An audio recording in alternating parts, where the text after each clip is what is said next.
Actualment el té la Unió per la Mediterrània, que aprofito també per agrair-li el seu suport a aquesta iniciativa.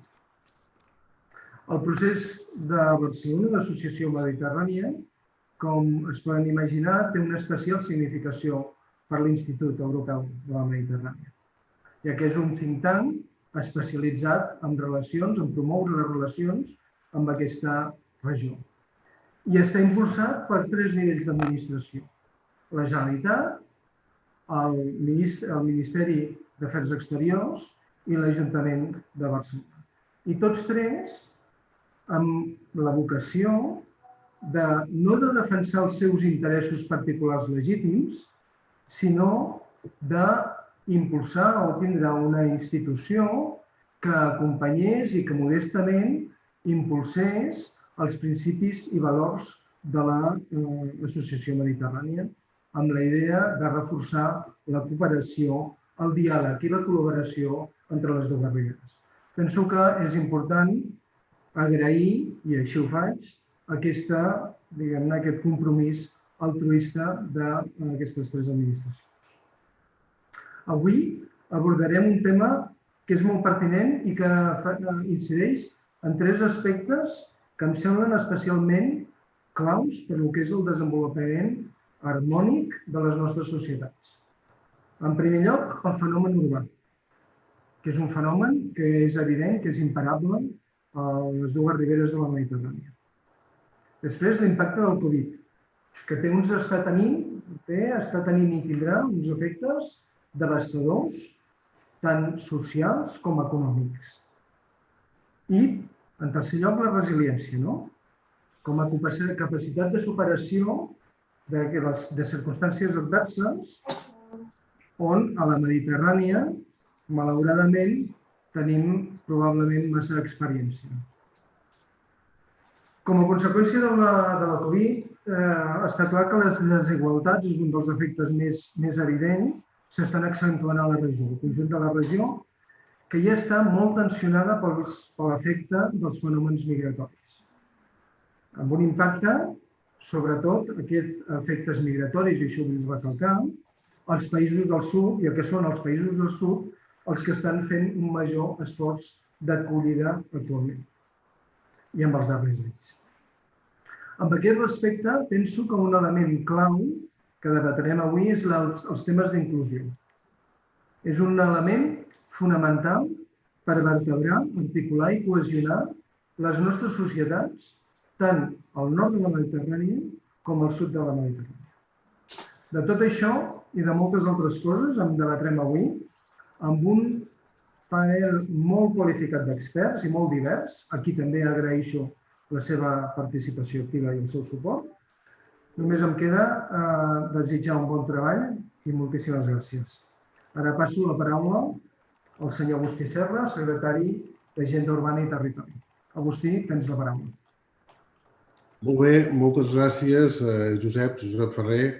Voldria saludar a tots els assistents, desitjar-vos bon dia, benvinguts a tots els participants en aquest seminari, diguéssim, que ha de servir, com diu el títol, per repensar la resiliència urbana en la Mediterrània post-Covid-19. També voldria fer una especial salutació a la secretària de la Unió de la Mediterrània, Victòria Jiménez, i també a l'amic Josep Canals, secretari general de la xarxa de ciutats de la Mediterrània. Bé, en tot cas, voldria, abans de res, en nom de la Generalitat de Catalunya, celebrar l'oportunitat que representa dur a terme un debat com aquest. Aquests diàlegs Mediterrània +25 es fan gràcies, sobretot, a l'impuls de tots els departaments, organismes que formen part del grup de treball de la Mediterrània. I voldria destacar la feina d'organització feta per l'Institut Europeu de la Mediterrània i pel Departament d'Acció Exterior, Relacions Institucionals i Transparència de la Generalitat de Catalunya. Són molts els agents i actors que formen part d'una mateixa regió. La Mediterrània, per tant, tots plegats tenim reptes en comú per afrontar, així com oportunitats per aprofitar. Ara, tot just, ens trobem en una data especial, ja que enguany complint 25 anys de l'inici de Barcelona. Un moment molt rellevant per la configuració d'un escenari de treball conjunt de molts sectors diferents, amb la Mediterrània com a centre. De fet, va ser un punt d'inflexió que després va tenir continuïtat amb una altra fita, la posada en marxa de la Unió per la Mediterrània, precisament. Una institució que ha servit i serveix com a lloc de trobada, diàleg i cooperació per tots nosaltres. La regió no està al marge dels reptes globals del desenvolupament sostenible. És més, els ha de saber llegir i aprofitar. Ara, a més, estem immersos en un temps molt complicats.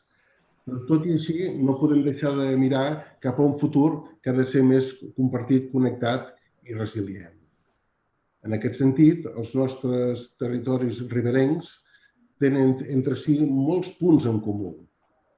Les societats mediterrànies s'organitzen en comunitats urbanes, prop de les riberes del mar, i tenen una llarguíssima història de relació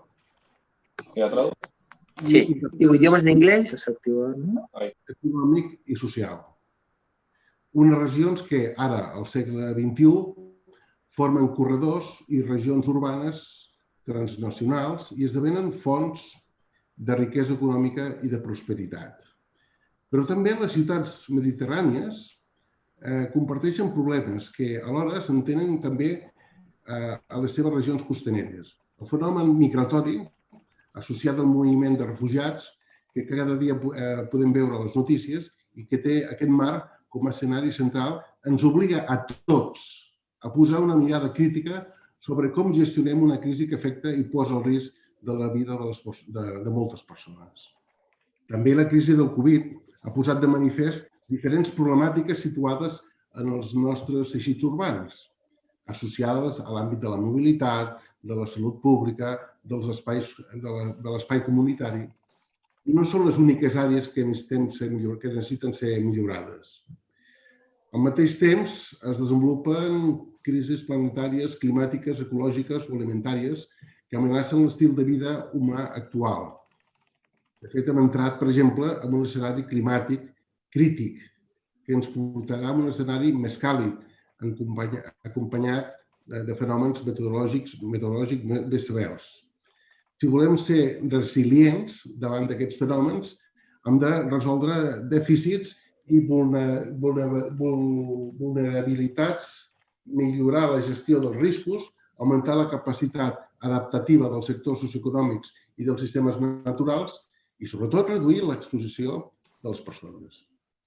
És en aquest sentit només si fem èmfasi en les ciutats funcionals, per tant, a les regions urbanes, podrem construir una regió mediterrània capdavantera i preparada per un futur incert.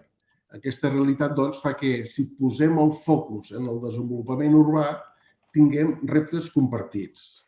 Per això, hem d'encarar el futur amb una visió global, basada en un major multilateralisme i fonamentada en un diàleg multinivell, que ens interpel·li a tots com a mediterranis per construir ciutats i regions més preparades pel futur que ens ve, que vindrà.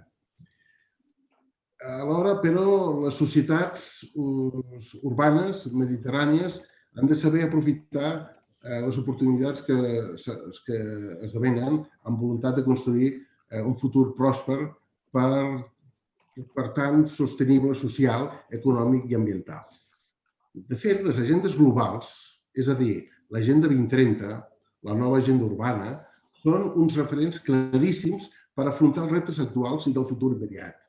En aquest sentit, tenim un altre desafiament gairebé complicat, que és aterrar i localitzar els principis i directius d'aquestes agendes a la realitat del territori mediterrani.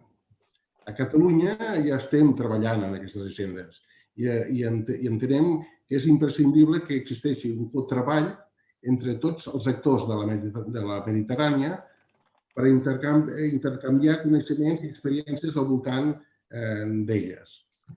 Han d'esdevenir, en definitiva, una plataforma que guiï i impulsi futures polítiques urbanes amb el mateix esperit que amb el que es redacta. L'estreta col·laboració entre agents amb interessos interdependents entre si, ja que seran oportunitats per millorar la coordinació interinstitucional, així com a invertir millor i produir resultats molt més ambiciosos. La Mediterrània té el potencial per esdevenir un espai de diàleg i cooperació urbana i regional entre les seves ribes nord i sud, per bastir polítiques urbanes sensibles a la idiosincràsia de la regió mediterrània que compartim. Aprofitem-ho i cooperem en l'impuls d'aquestes noves agendes. Moltes gràcies i bona jornada. Moltes gràcies, secretari, per aquesta introducció. Em quedo amb aquesta visió global dels reptes que tots hem de fer front i també la necessitat d'aterrar-ho i per adaptar-ho a la realitat mediterrània. Moltíssimes gràcies, secretari. Maintenant, on va démarrer avec le panel. Je vais passer la parole à Madame Victoria Jiménez, que c'est le chef du projet de développement urbain à l'Union pour la Méditerranée. Madame Jiménez, vous avez la parole. Avec le micro ouvert, s'il vous plaît. Now, okay. Thank you for the introduction. Good afternoon, everyone. I will be moderating this session, at least this first part in English. My name is Victoria Jiménez. I'm Head of Sector for Urban Development at the Union for the Mediterranean, and I am very proud and honored of representing the Secretariat of the Union for the Mediterranean here today, together with Ambassador Asia, Deputy Secretary General for Transport and Urban Development, that will be concluding the session.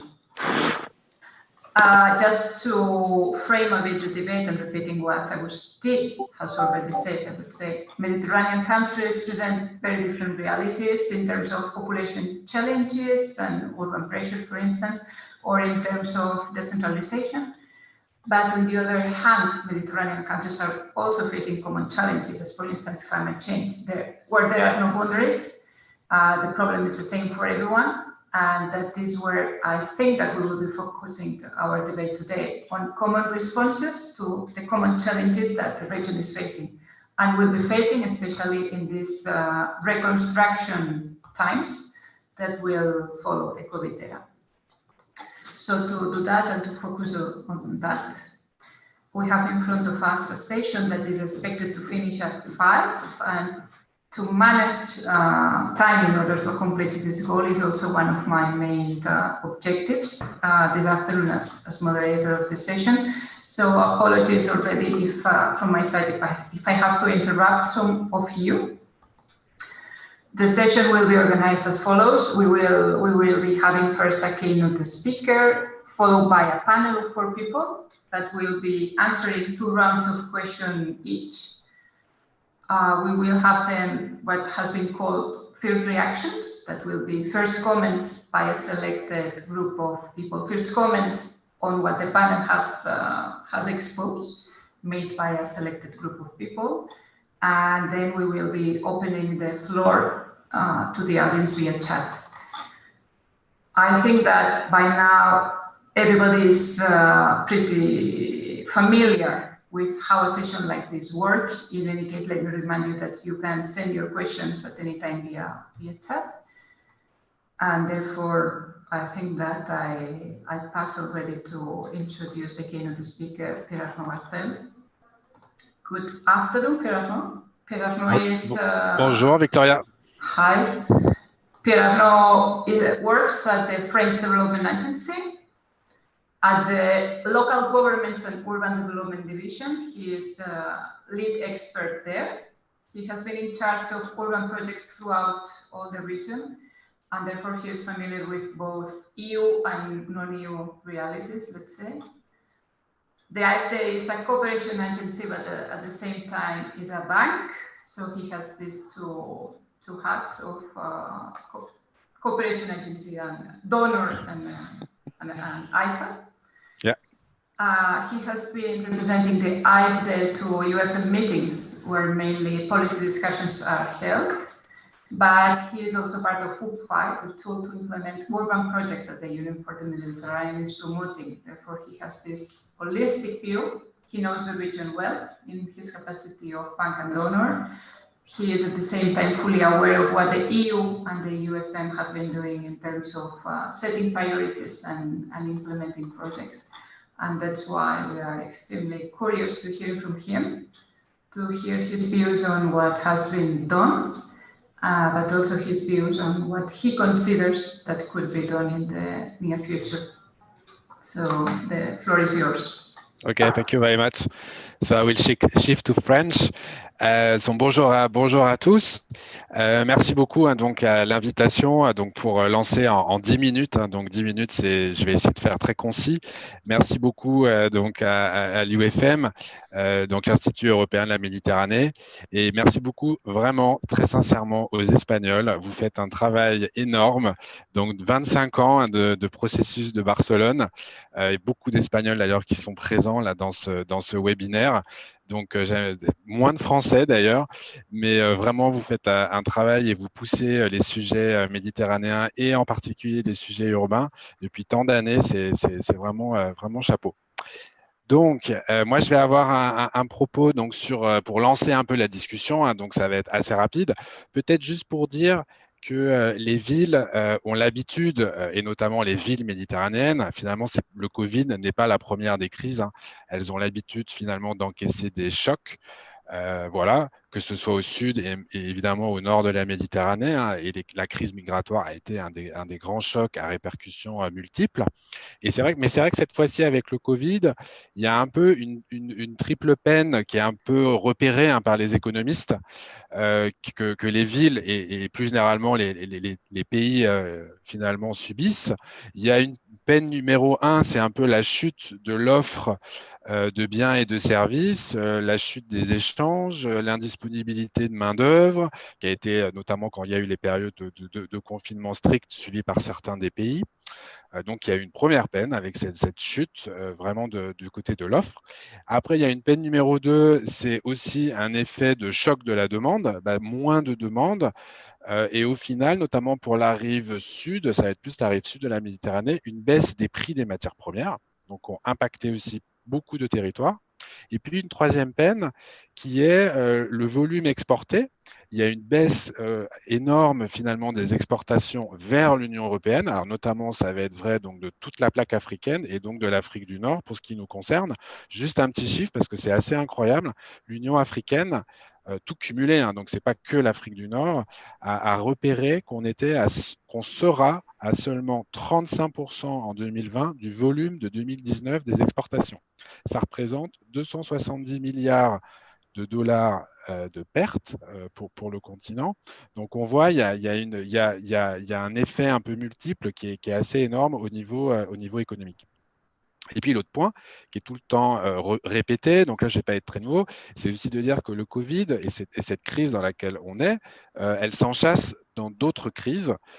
Donc, c'est aussi son caractère un peu de poupée russe, où elle s'enchasse dans la crise migratoire, dans la crise climatique. Voilà. Donc, on va avoir effet de pauvreté sur la pauvreté. Des études montrent aussi que les femmes, et les femmes en ville sont particulièrement touchées par des pertes d'emploi, notamment en particulier ça, que les classes moyennes sur la rive nord, sur la rive sud sont aussi impactées. Donc vraiment un ensemble un peu systémique. Du coup, pour les bailleurs aussi, je le dis parce que je me suis dit quand même, j'allais vous le dire, et c'est vrai qu'en représentant aussi l'AFD, ça me permet de le dire, il y a un peu un moment aussi de choc chez les bailleurs par rapport au développement, par rapport finalement aussi au dogme, parce que finalement ce Covid a été aussi associé beaucoup à des crises environnementales profondes, à un nexus entre la sphère animale, végétale, humaine, tout ce qui est le carbone qui est dans notre planète, etc. Et finalement, se repose, en tout cas à l'AFD, mais je sais que chez pas mal d'autres bailleurs, c'est le cas, c'est la question finalement du dogme, comment sortir aussi du dogme de la croissance. Et c'est vrai que moi, quand j'ai vu ce webinaire centré sur la résilience, finalement, c'est un peu le mot-clé, en tout cas que nous, on porte à l'AFD, la résilience. Donc, la capacité de rebond, qui est vraiment quelque chose qu'on essaie maintenant de pousser et pas forcément d'être juste dans la croissance. Donc, une relance par la résilience. Et du coup, ça va me permettre de vous dire quelques défis que je vais vous proposer. Voilà. En tout cas, nous, sur la résilience, il y a un peu 3 piliers dans nos réponses. Il y a un premier pilier qui est répondre à l'urgence sanitaire. Voilà, donc ça, c'est un pilier qui est très fort et qu'on passe beaucoup en dons, hein, d'ailleurs, mais aussi en prêt. Mais à certains moments, on voit qu'on n'y arrive vraiment pas non plus en prêt. Ça, c'est le premier pilier, donc la réponse à l'urgence sanitaire. Le deuxième pilier, c'est apporter des liquidités pour le redémarrage ou le soutien des économies. Et ça, moi, je vais revenir là-dessus sur la question économique et la question de produire. Et puis, un troisième pilier qui est d'essayer d'arriver à financer davantage des projets visant l'amortissement ou l'anticipation ou la prévention, si on y arrive, de nouvelles pandémies. Donc, des projets qui intègrent davantage le risque, qui intègrent davantage l'incertitude aussi. Voilà. Alors pour les villes, finalement, la résilience, nous, c'est qui est le terme du webinaire, nous, il nous va assez bien. Il nous va assez bien. Alors peut-être pour ouvrir 4 questions pour les panélistes. Alors, donc ça a déjà été en partie dit donc, par les discours un peu introductifs. Du coup, je vais un peu le reformuler. Alors, premier défi, ce n'est pas forcément avec un ordre d'importance dans les 4 défis que je vais donner, mais quand même, le premier défi, moi, je trouve qu'il y a le sujet de résilience économique et d'emploi pour la Méditerranée. Et puis, avec tout un sujet qui apparaît de constat que toutes les villes hyper spécialisées sont celles qui sont les plus vulnérables, qui perdent le plus d'emplois, alors que ce soit des villes très orientées tourisme, Marrakech, que ce soit Barcelone, que ce soit des villes très mono-industrielles, qui finalement sont très vulnérables à ces chocs et à ces effets, le choc du Covid et les effets du Covid, c'est à 2 temps. Donc finalement, toute cette question de finalement comment apprendre vraiment de cette crise un peu profonde, assez profonde, pour vraiment bâtir des stratégies de développement économique beaucoup plus multiples, beaucoup moins hyper spécialisées. Ça, je pense qu'il y a un sujet finalement un peu ancien, mais que la crise du Covid nous invite un peu à relire, qui est important. Et puis, pour moi, toujours dans ce même défi, il y a peut-être un espace à saisir pour les villes de la région dans un moment où il y a un peu un doute et un peu un agacement sur la Chine. Et donc, peut-être aussi cette idée que je lance un peu provocativement de comment aussi lancer un Made in Méditerranée porté par le nord et par le sud de la Méditerranée, c'est-à-dire comment vraiment ce sujet de produire, fabriquer Méditerranée, à mon avis, c'est un des sujets, voilà, donc moi que je pose un peu comme question aux panélistes, c'est comment produire de manière plus visible, sur quoi, comment aussi en se différenciant donc j'allais dire un peu du mainstream chinois, mais aussi en gardant une compétitivité, mais aussi en allant sur des produits peut-être quand même plus à conditionnalité environnementale. Bref, comment reposer un peu les bases de produire et fabriquer de part et d'autre de la Méditerranée, et je pense particulièrement au sud de la Méditerranée, sur l'export, comment reposer finalement les sujets de quoi produire et comment le produire, notamment à destination de l'UE, mais aussi des marchés locaux. Et là, après, se repose toute la question de comment essayer de quand même se lancer dans les fameuses filières courtes, les fameuses filières de production locale. Voilà, donc ça bon, c'est un énorme sujet, mais qui me semble impossible de ne pas dire, tant ça peut ouvrir des portes pour les villes. La deuxième défi, alors c'est la résilience alimentaire. Ça a été beaucoup évoqué, hein, que Covid avait perturbé, hein, notamment au tout début, notamment au printemps, hein, avait perturbé des circuits, perturbé la chaîne alimentaire, qu'ensuite il y a eu, ne serait-ce que pour le maraîchage, en Andalousie, les Marocains qui venaient plus, dans certaines autres régions de la Méditerranée, des ruptures d'approvisionnement, et puis quand même, tout le monde l'a vu, hein, cette gabegie de la mondialisation agroalimentaire, qui finalement est pas forcément, dont la Méditerranée sort pas forcément gagnante. Donc du coup, comment renforcer les circuits alimentaires de cette région, renforcer les circuits alimentaires autour des villes, que produire, je reviens aussi avec cette question de la production, mais cette fois-ci pour la chaîne alimentaire, que produire autour des villes, comment reconnecter davantage les villes à leur hinterland, ça aussi, ça me semble être un champ qui est assez intéressant. Troisième champ, donc j'en ai 4, hein, j'en ai plus que 2 à dire, Victoria.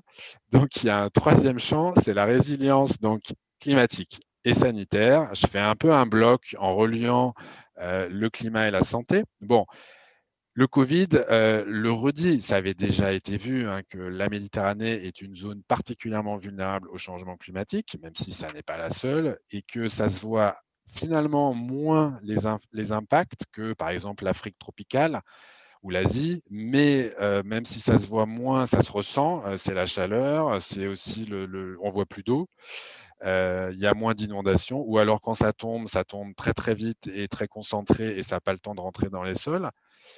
Voilà. Donc derrière se posent plein de questions par rapport à la résilience climatique et sanitaire.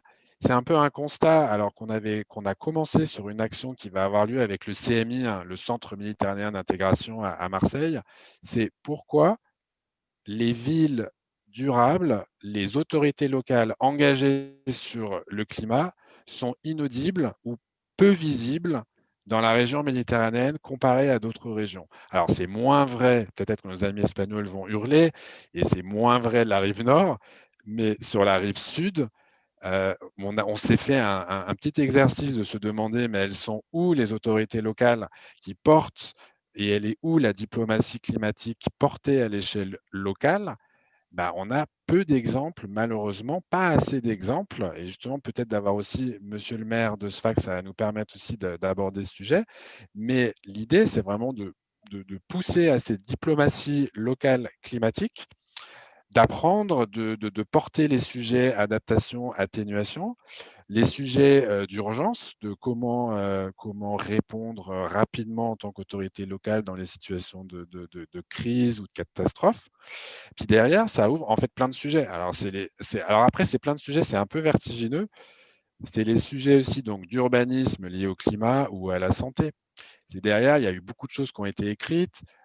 L'urbanisme du Covid, est-ce que ça doit être le retour de l'étalement urbain pour qu'il y ait plus de distanciation? Mais en même temps, on sait tous que l'étalement urbain, c'est le carbone, c'est les transports, et donc c'est aussi pas génialissime. Donc finalement, on devrait aller vers quoi? La distanciation, est-ce que c'est l'étalement urbain ou est-ce que c'est garder de la densité, mais peut-être faire des logements plus généreux? Quid aussi des zones informelles qu'il faut continuer de soutenir parce qu'il y a beaucoup de gens qui y habitent. Donc, il y a énormément de sujets en fait derrière. Moi, je lance un peu des pistes, mais sans doute une matière aussi de se redire finalement vers quoi on remet la priorité en termes d'urbanisme. Et puis, le dernier point, c'est finalement ce que j'appelle un peu le défi de la résilience du local par le local, donc le local un peu au carré. Bon, moi, j'ai un peu une position, c'est de dire, mais je pense que je ne suis pas la seule malgré tout à le dire, c'est de dire que finalement, en temps de Covid, et on le voit, les réponses nationales, très centralisées, très unifiées, qui ne prennent pas en compte les spécificités des territoires, elles sont pas très bonnes ou pas toujours très satisfaisantes pour les questions de pic d'épidémie, etc. On voit que le Maroc est entré dans des moments de confinement total, alors que sans doute c'était inutile. Et même la France, on n'est pas des champions de la réponse différenciée territoire pour un autre territoire, mais même si on tente, mais je ne suis pas sûr qu'on soit l'État membre de l'UE le meilleur. Mais on voit bien que les réponses au Covid, et les réponses à venir dans les mois et les temps qui vont venir, plus elles vont être locales et localisées et portées par les autorités locales, plus elles vont être pertinentes. Alors sans doute, je ne suis pas en train de dire qu'il faut enlever les États, le niveau de l'État, et sans doute qu'il faut une bonne intelligence entre les États et les territoires, mais clairement, il faut des réponses spécifiées et ça remet de l'eau au moulin du plaidoyer pour les autorités locales. Donc là, on a plein de sujets. Est-ce que ça ne peut pas être un moment aussi de ce Covid pour continuer et peut-être remettre en lumière ce plaidoyer sur les autorités locales?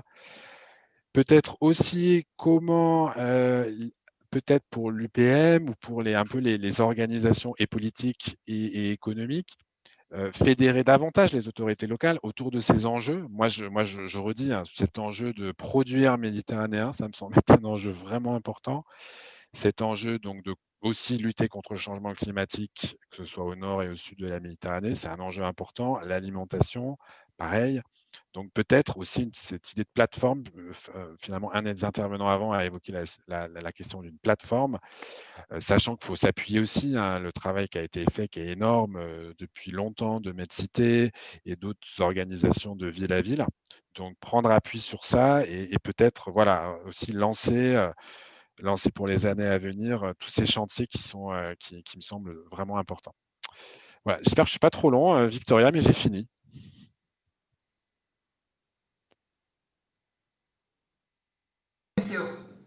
Thank you, Pierre, for putting on the table so many topics. I'm sure that this issue of local responses, multi-level governance, someone is going to people is going to address the issue further in this session for sure.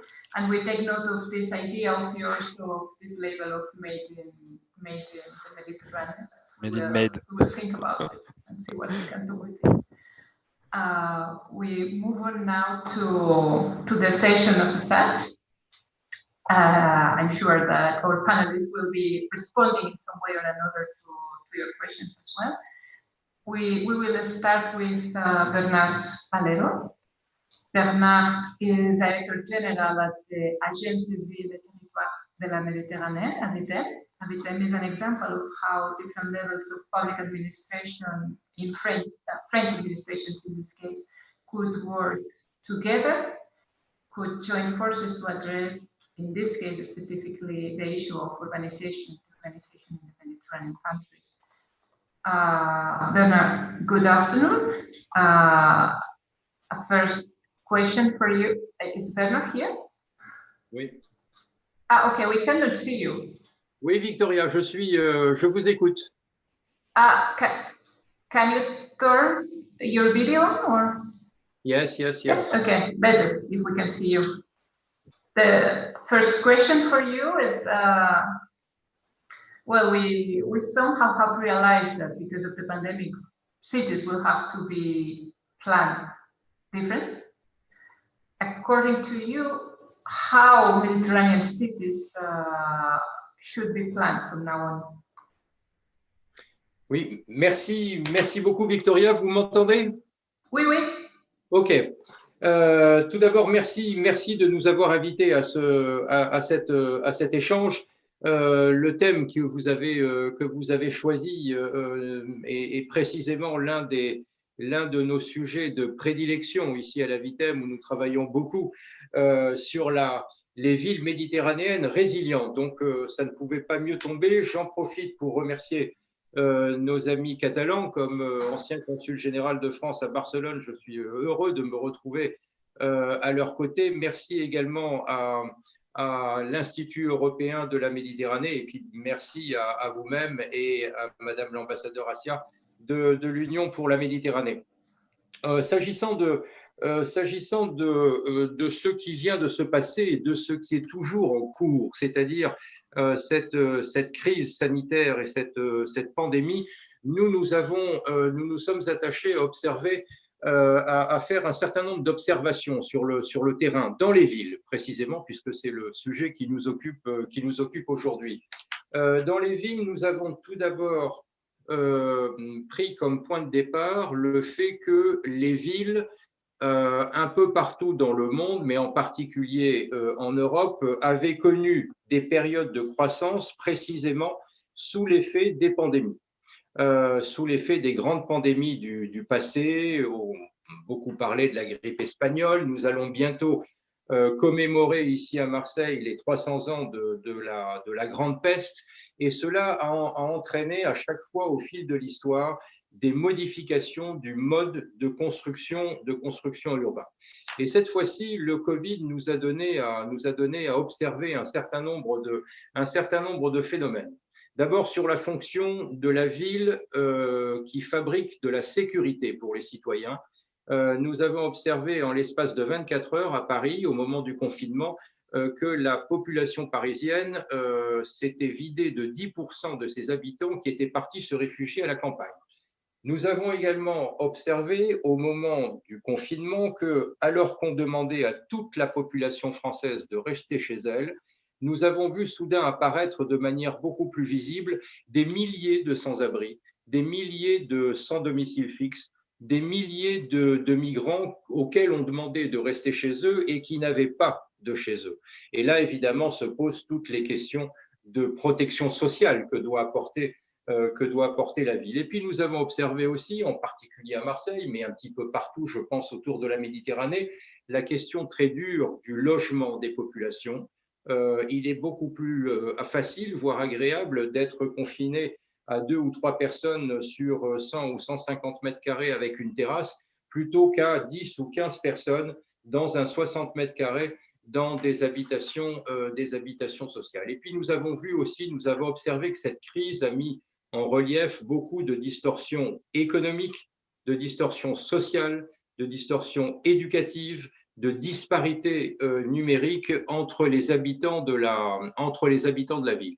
Et cet ensemble d'observations, nous l'avons vu chez nous en France, en particulier donc ici à Marseille, mais nous l'avons vu un peu partout sur l'ensemble de la Méditerranée, cette crise ayant la particularité d'avoir été une crise sanitaire urbaine.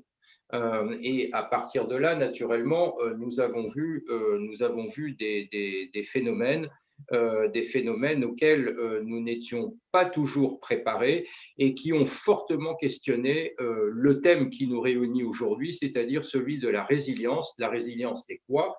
La résilience, c'est la capacité d'absorber un choc et ensuite de rebondir et d'aller plus loin. Thank you, Bernard. And it's true that the housing was put at the forefront of the crisis at the beginning because some of the people didn't have a house, but also afterwards because there's a lot of the population struggle to pay the mortgages or the rents once they lose their jobs. So the issue of affordable housing is one of the most important to be addressed from now on. We pass now quickly to Karim Hendili. Karim Hendili is an architect. He is head of the culture program at the regional office that UNESCO has in Rabat. He is in charge of Morocco, Algeria, Mauritania, and Tunisia. Karim, can you hear us? Good afternoon. Yes, good afternoon. Okay. Can you hear me? Yes. Can you turn the video? Or? Yes, it's done. Can you see me? Okay, yes, now. Okay, good. Directly a question to you. Because of COVID, we are questioning our urban model in the Mediterranean. As head of the culture program, according to you, what is the role that the traditional city, traditional houses, traditional materials has to play in reinventing the city, and also what heritage has to say to respond to both the climate and social challenges that the region is facing? Okay, thank you. If you allow me, I will switch to French. Yes. Because we planned that I would intervene in French on this issue. Très bien, merci beaucoup. Je voudrais d'abord, bien sûr, m'adresser aux organisateurs. Merci beaucoup pour cette invitation, l'opportunité pour l'UNESCO d'être parmi vous aujourd'hui. C'est un sujet extrêmement important. Alors, moi, je vais sur cette question justement du lien entre la culture et le développement urbain. Si vous le permettez, je voudrais revenir dans un premier temps sur un peu d'histoire, il n'y a pas si longtemps. Mais je pense que c'est important pour pouvoir ensuite donner la base à ce que je vais dire par la suite. Alors, si vous voulez, pour l'UNESCO, comme vous le savez, c'est une agence spécialisée des Nations Unies dans différents domaines de compétences. L'un d'entre eux, c'est la culture. C'est l'agence leader au sein du système des Nations Unies sur cette question. Alors, ce qui est intéressant, c'est que le lien entre culture et développement, évidemment, pour les spécialistes, il est une évidence. Cela dit, cela a mis beaucoup de temps à être adopté au niveau international, y compris au sein du système des Nations Unies. Et la première résolution sur la reconnaissance du rôle de la culture dans le développement date de 2010. Donc, c'est assez récent, ça fait 10 ans. Cela dit, ça a été le point de départ de quelque chose de très, très important, et notamment tout le travail qui a pu être fait, conduit par l'UNESCO sur la question de la sauvegarde du patrimoine urbain, qui ensuite s'est transformé en quelque chose de beaucoup plus large, qui est le rôle de la culture dans le développement urbain de façon générale et l'aménagement du territoire. Ça s'est concrétisé en 2013, lorsque les Nations Unies ont lancé leur programme de contribution à la conférence Habitat 3. Comme vous le savez, la 3e conférence des Nations Unies sur le logement et le développement urbain durable. Et ça a été sous la forme pour l'UNESCO d'un rapport qui était un rapport mondial, qui était une première, ça paraît étrange, mais c'était la première fois qu'il y avait un état des lieux à l'échelle globale, justement sur la question de la sauvegarde du patrimoine urbain, qui pose certaines questions, et notamment celle du changement d'échelle, qui est très très important.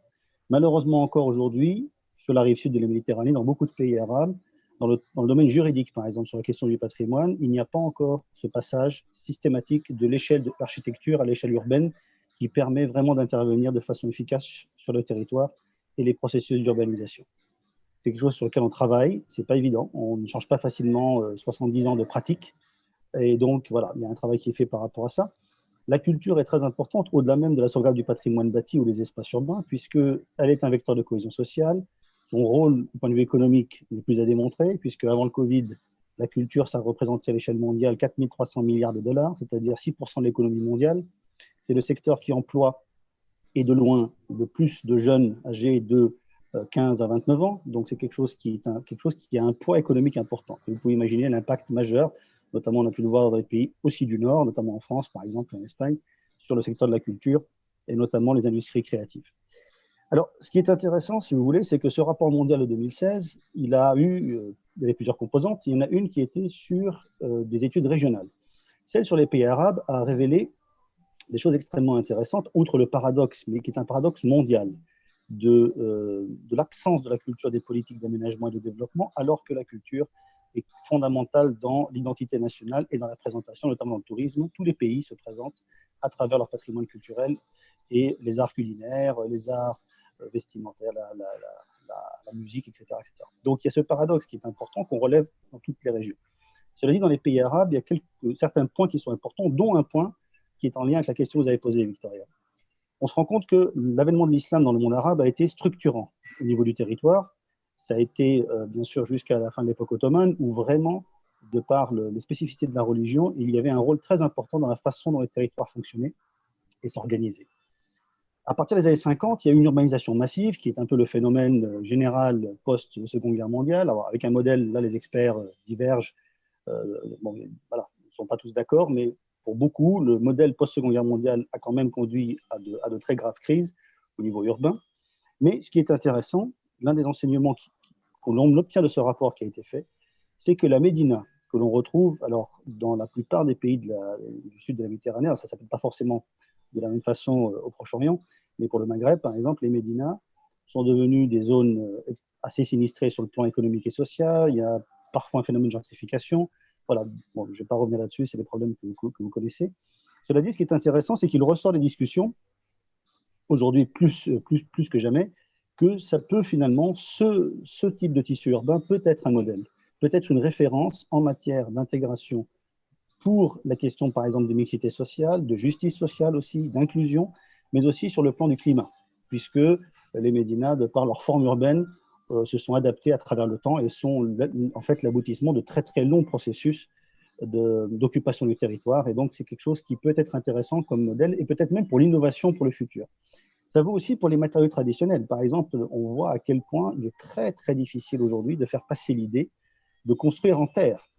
La terre est associée à du logement de très, très mauvaise qualité, est associée à du logement informel, alors qu'on l'a pu le voir, ça a été testé en Europe aussi, hein. Il y a eu des exemples de bâtiments publics, par exemple, entièrement construits en terre et qui sont de très, très grande qualité, plus toutes les qualités thermiques qu'ils proposent, bioclimatiques, etc. Donc ça, c'est important parce que c'est quelque chose qui a mis du temps à arriver, mais il y a encore des réticences. Il faudrait rappeler l'exemple d'Hassan Fatih, le grand architecte égyptien, qui, au milieu du XXe siècle, a proposé d'utiliser l'architecture de terre pour le logement social, par exemple, pour redonner la dignité à beaucoup de populations par rapport à ces questions, aux ceux qui étaient marginalisés, aux exclus. Et bien sûr, il s'est fait totalement écraser par la machine de développement de l'époque, qui était axée sur le béton, sur des matériaux qui étaient considérés comme nouveaux, comme signes de modernité, etc. Voilà, donc je vais m'arrêter là. Je veux juste dire que ce qui est extrêmement intéressant, c'est que la Médina, en tout cas les tissus urbains anciens, sont une source d'inspiration qui peuvent vraiment amener à développer, et d'ailleurs peut-être on le verra après, y compris sur la question de réponse aux crises sanitaires comme celle du Covid-19. Donc il y a un travail qui est de réappropriation de ces tissus, des matériaux qui vont avec, non pas dans une approche passéiste, disons nostalgique, patrimoniale, mais plutôt dans une perspective d'innovation. Voilà, je vais m'arrêter là. Merci. Thank you, Karim. Now we have even more expectations on the heritage to help us in addressing all the challenges. We move now quickly to okay. We move now to Mounir Eloumi, the mayor of Sfax in Tunisia. He is also vice president of MedCities, Mediterranean cities, Mediterranean network of cities. Dear Mr. Eloumi, until now we have been discussing about Mediterranean cities in abstract and about Medinas in abstract, but you are the mayor of a Mediterranean city, and that gives us an excellent opportunity to learn the debate. Therefore, we would like to know in Sfax concretely, which are the strategies that the city had already in place before the pandemic to increase its resilience, and also how these strategies and priorities were adjusted because of the impact that the COVID has in the city.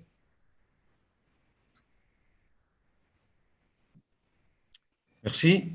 Donc, bonjour à tous.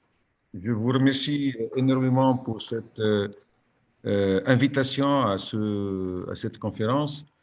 Je suis très ravi de vous entendre, d'entendre tous les participants sur des sujets qui sont vraiment très intéressants. Et je pense qu'il est vraiment grand temps pour parler de ce genre de problème parce que nous sommes tous passés par une crise qui a tracé profondément nos villes, nos sociétés. Et donc, faut-il bien sûr parler d'une manière très rigoureuse de comment prospecter l'avenir pour nos villes, pour parler de résilience urbaine quant à la prise en considération de ce genre de crise, de pandémie. Donc, comme vous le savez tous, nous, en Tunisie, nous sommes en train de vivre une première expérience d'autorité locale et que nous sommes à la 3e année du premier mandat qui finira premier semestre 2023. Et donc, certainement que nous sommes en train de vivre beaucoup de problèmes parce que, au fait, c'est les premiers pas, alors là, avec un code, une réglementation qui contient beaucoup d'irrégularités, si vous voulez, faut-il peut-être bien penser à mettre en œuvre tout un système pour repenser, si vous voulez, à ce code-là et lui permettre d'être remodelé pour, bien sûr, après avoir évalué cette expérience dans ces premières années et mesurer les raisons, peut-être bien les raisons éventuelles de quelques échecs et quand même mesurer aussi les degrés de succès pour plusieurs municipalités, pour plusieurs domaines. Nous avons vécu avec cette crise qui nous a tous affectés, certainement. Nous avons vécu une première période, une première vague de ce Covid-19 avec un confinement général, là où nous avons tout bloqué, toute la vie sociale et économique dans tous les domaines a été bloquée pendant plus de 2 mois. Et quand on est revenu, on a, si vous voulez, réussi à limiter le degré de contamination de ce virus. Mais quand on a revenu à notre vie ordinaire, nous nous sommes trouvés avec d'énormes problèmes d'ordre économique, d'ordre social, d'ordre, si vous voulez, dans tous les domaines, d'ordre plutôt environnemental, culturel, sportif. Et qu'après 2 ou 3 mois, nous nous sommes retrouvés avec une deuxième vague qui est beaucoup plus grave que la première et qu'actuellement, nous avons conclu que nous sommes obligés de cohabiter avec cette crise, mais il faut-il prendre plusieurs mesures pour limiter, si vous voulez, les dégâts. Donc, si nous parlons, par exemple, de notre réalité, de nos villes sur le plan urbain, c'est que, je veux dire quand même, nous avons réussi, je parle de Sfax, je parle de Sfax comme étant une ville qui a une spécificité urbaine particulière. Nous avons réussi à Sfax de limiter au maximum nos dégâts. Je parle de la première vague. Et donc, je pense que quand même, la nature de notre planification urbaine a beaucoup agi sur cette réussite parce que nous avons quand même un urbanisme du Grand Sfax qui est très étalé et qui a un caractère plutôt pavillonnaire. Et donc, ce caractère a contribué à limiter quand même la propagation des dégâts. Ceci n'empêche pas que actuellement, avec cette nouvelle vague, nous avons quand même de cités populaires. Nous avons une médina, nous avons l'urbanisme en matière de collectifs continus. Donc, ce sont d'autres natures urbaines qui maintenant contribuent à cette propagation, cette nouvelle vague de propagation et de contamination, et à laquelle faut-il vraiment penser autrement à la planification urbaine qui prend en considération, effectivement, on parle de résilience, qui prend en considération ce genre de crise, comment combattre ce genre de crise. Je ne pense pas que ce sera la dernière crise, ça pourrait durer même pendant des années, et là, nous devons penser à un avenir urbain, penser autrement, et qui prend en considération essentiellement ce genre de pandémie. Je pense que actuellement, à Sfax, nous sommes en train de penser à présenter une nouvelle vision de réglementation urbaine, de reprendre, si vous voulez, ou de mettre à jour notre plan d'aménagement urbain de la ville de Sfax. Et pour l'étude de cette nouvelle vision dans le plan d'aménagement urbain, donc faut-il plutôt penser à ce genre de problème. Je pense que nous n'avons pas d'autre solution que de nous entraider tous dans ce cadre si vous voulez, regroupement en matière de villes partenaires pour échanger aussi bien les expériences que les solutions pour retrouver un aménagement urbain et une pensée urbaine qui prend en considération tous les problèmes relatifs à chacune des villes. Nous avons certainement des similitudes, nous avons certainement des comparaisons à faire entre nous tous, mais nous pouvons quand même tirer des leçons entre nous tous et nous pouvons nous entraider pour arriver à des solutions pour une meilleure stabilité de nos villes, tant sur le plan économique que sur le plan social ou même dans les domaines. Et nous pouvons parler aussi de l'immigration, l'effet de la migration, comment intégrer ces gens-là qui sont en train de vivre entre nous et qui pourraient être source de contamination, comment les faire leur permettre de vivre entre nous, d'être intégrés même dans notre ville sociale. Ceci va nous permettre de donner plus de solutions et de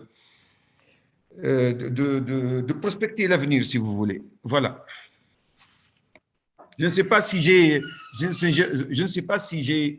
répondu à la question. Sinon, je pourrais quand même donner quelques éclaircissements. Yes. It has been perfect, and in any case, we will briefly come back to you later, and you could add something if in the case you need it. So, let's move on now to the next panelist, which is Wallace Golem. Wallace is senior expert to the Deputy Director General at DG Regio. DG Regio is the Director General in charge of regional and urban policy at the European Commission. Wallace is here wearing two hats today. On one hat, she is here in her capacity of representative of the EU as such. But on the other hand, she's here in her capacity of co-presidency of the UFM. All the official meetings of the UFM are co-chaired on one hand by the Jordanian co-presidency representing the non-EU countries, and on the other by the EU representing the EU countries. And Wallace is the person representing the EU countries at all the meetings dealing with urban issues. So we work very closely with her, and she's also somehow part of the UFM as such. But let's focus first, Wallace, on your EU hat, and perhaps in the current context, and considering the major trends we are facing, especially in terms of climate change, urbanization, could you please set the scene and tell us what are the objectives of the EU when it comes to sustainable urban development? What the EU is doing right now, let's say. Okay, good afternoon, Victoria.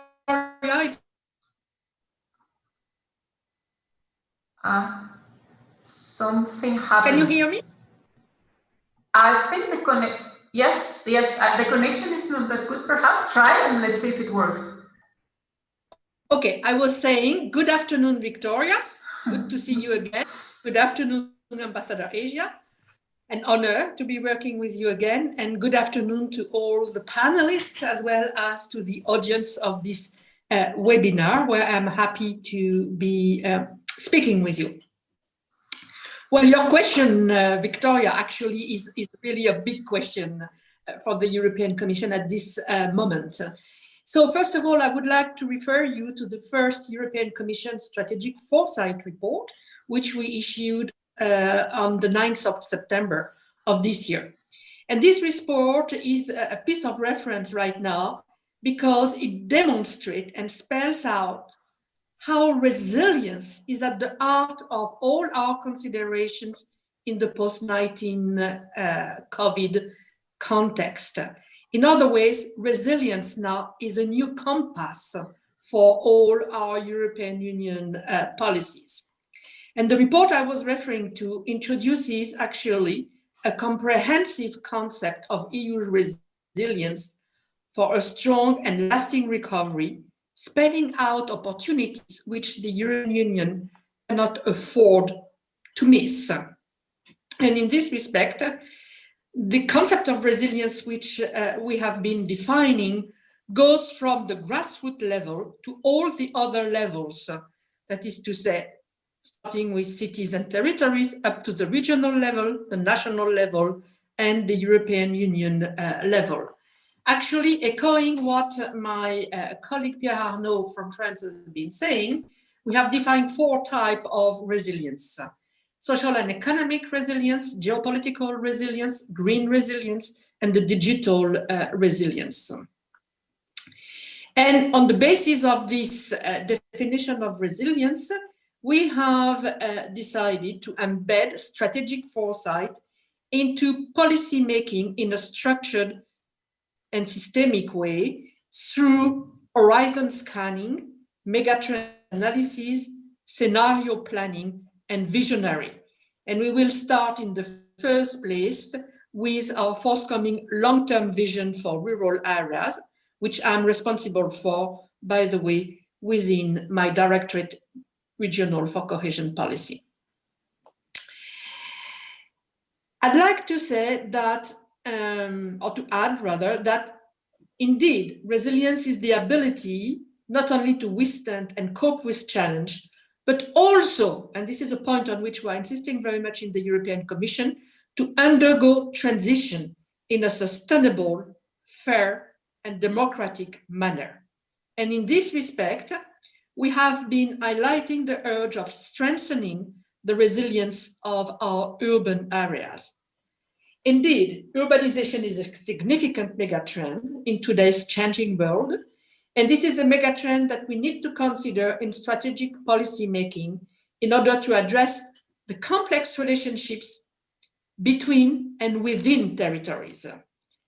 And that is the reason why, at the European Commission level now, we are developing and operationalizing the concept of functional areas in order to trigger positive spillovers between urban areas and all the other areas, including rural areas, so as to move towards more balanced development and benefits for all territories, leaving no one and no place behind.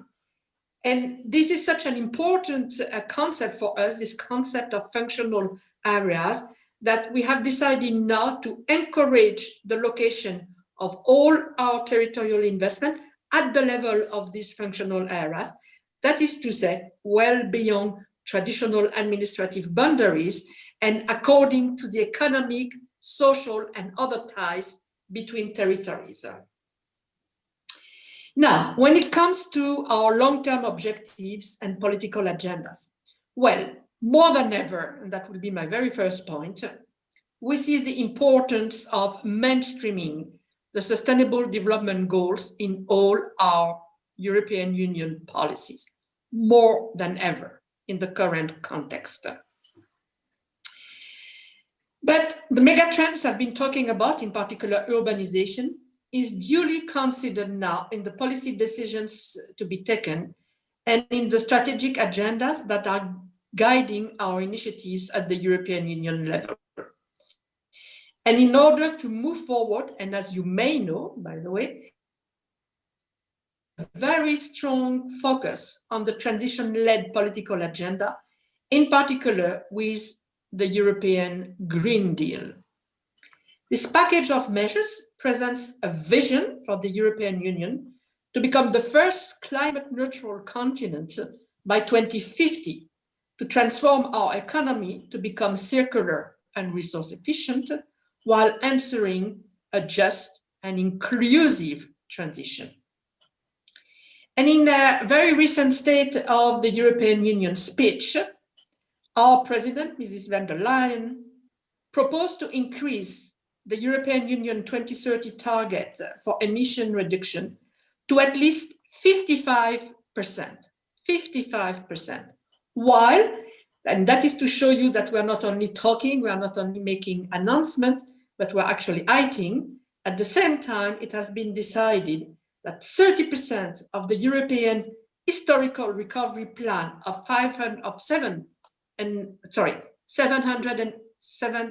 I'll say it in English, 750 billion euros will be financed by green bonds in order to ensure that overall investment coherence is there under the auspices of the Green Deal. This is something which you rarely see in policy making at such a level, at the European Union level.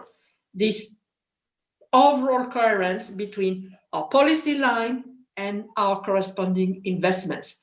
That is to say, what we do at ground level.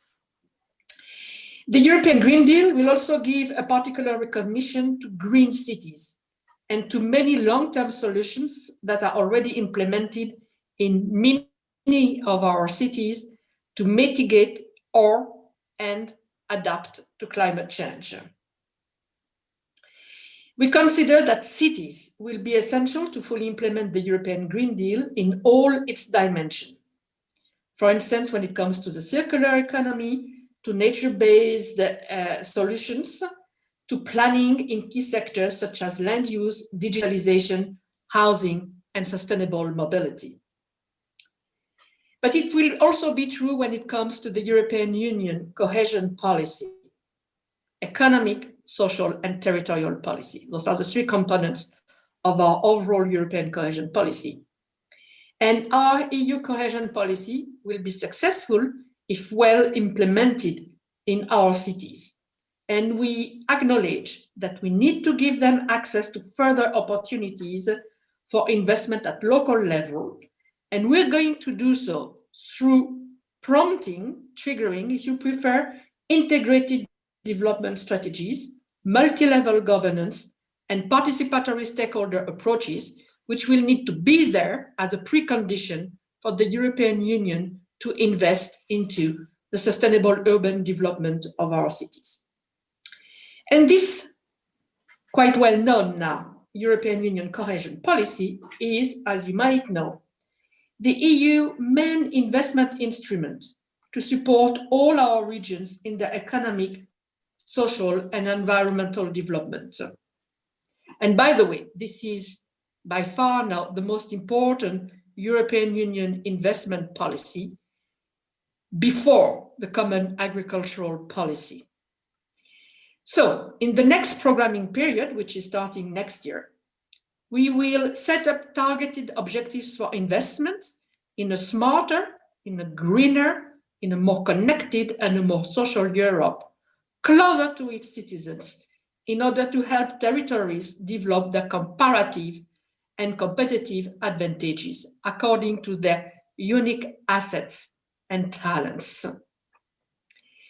And in this respect, once more, we've been very operational and we have proposed to reinforce our cohesion policy urban dimension with more funding being earmarked, so protected, for urban areas, and with a brand new European urban initiatives to support innovative actions, capacity, and knowledge building.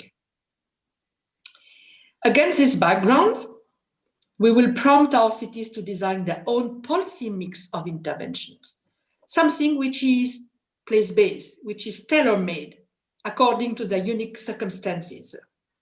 And we will encourage our cities to break policy silos in order to trigger coordination and integration between sectorial interventions, to sustain coherence between policy and investment interventions as well, strategic planning and local ownership, which means building on the assets of our cities, whatever the size. Now, our European Union member states are also working to renew the so-called Leipzig Charter, which is the European strategic framework document proposing a long-term vision for integrated sustainable urban development. The revised Leipzig Charter, which should be adopted by the end of the year, will present key development principles focusing on what I've been talking about right now. That is to say, integrated approaches, multi-level governance, place-based approach, co-creation, and urban policy for the common good. And it is very much in line with the approach, which, by the way, is implemented by the Urban Agenda for the European Union, which itself mirrors the United Nations New Urban Agenda based on SDG 11. Our Urban Agenda for the European Union is a multi-level innovative governance initiative supported also at the EU level. So we are working jointly and in hand with our member states in order to improve policies, regulation, knowledge, and also funding for our urban areas. So far, 14 thematic urban partnerships have been working on various thematic areas, and 115 actions were proposed.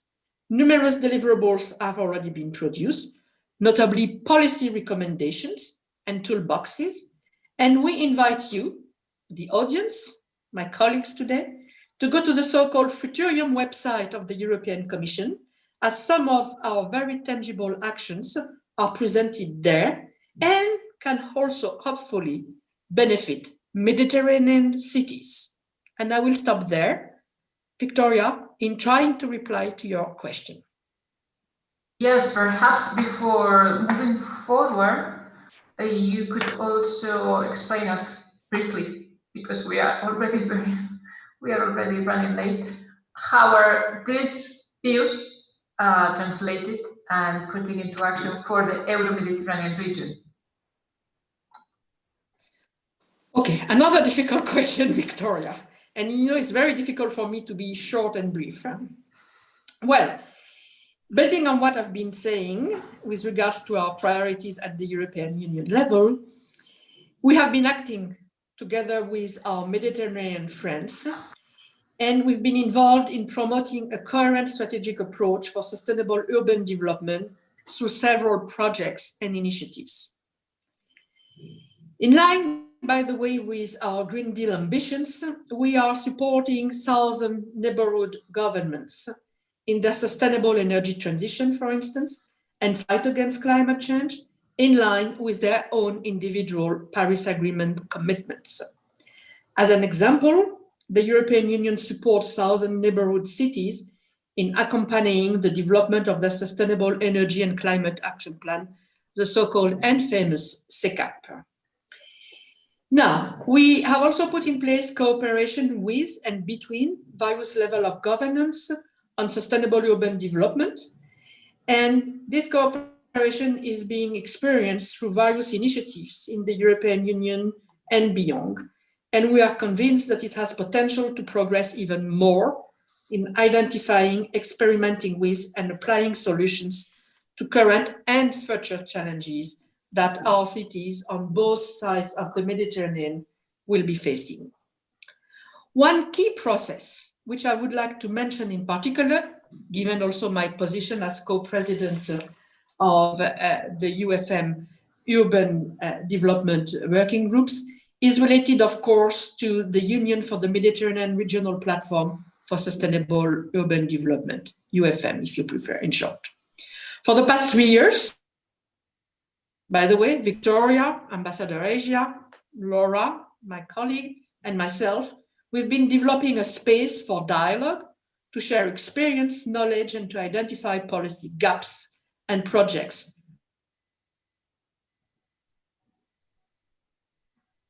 at the level of the entire Euro-Mediterranean region. We've been working with member states, with local authorities and stakeholders in this framework, and we are now arriving to our objective, a very first important milestone. That is to say, a UFM, Union for the Mediterranean, Strategic Action Plan on Sustainable Urban Development.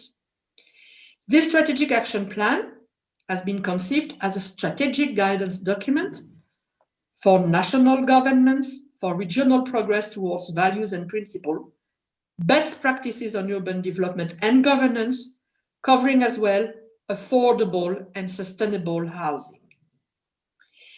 This UFM action plan for urban development is actually building upon the guiding principle of the European Union on sustainable urban development, but it is also building on other major global policy instruments such as the United Nations 2030 Agenda, the SDGs, the New Urban Agenda, and the Paris Agreement. Under this action plan, our objective is clearly to develop operational actions, supporting more cooperation and better policies in the area of urban development. Member states, in partnership, many actors and different levels of governance, getting experience and inspiration, of course, from the urban agenda for the European Union.